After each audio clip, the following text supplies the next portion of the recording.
Samurai will give up some height and reach.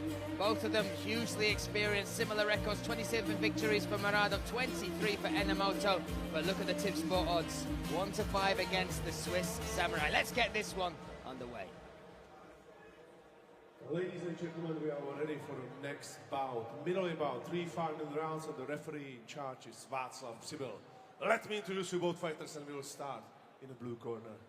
He's 41 years old, stands 182 centimeters tall, weight in 84 kilo. Represents Enomoto Dojo. Coaches in his corner are Stefani Bortolozzi, Kenji Bortoluzzi, and Tiziano Visconti. He has a professional record of 38 fights, 23 wins, 9 finishes, 15 losses. Fighting out of Switzerland, Yasube, the Swiss Samurai Enomoto.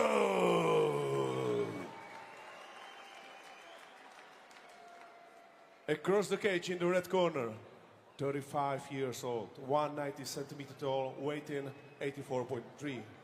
MMA Uncles and MMA Monster. Coaches in his corner are Petr Monster Kníže and Marek Jinsky. He has a professional record of 36 fights, 27 wins, 20 finishes, 1 no contest and 8 losses. Representing Neruda Cup team Tipsport and fighting out of Uzbekistan, Mahmoud Muradov.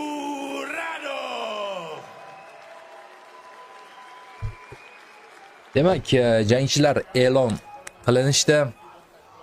Hozir referi ularga qonun qoidalarini birin-ketin tushuntirib qo'ydi. Endi qisqacha qilib qonun qoidani bu yerda to'liq tushuntirishning iloji yo'q.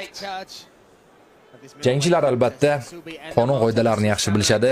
Ikkala jangchi ham 30 tadan ko'proq jang o'tkazgan professional karyerasida. Demak, birinchi raund boshlandi. Hurmat bilan boshlanyapti raund. Low kick bilan demak ilk zarbani ochib berdi Mahmud Murodov.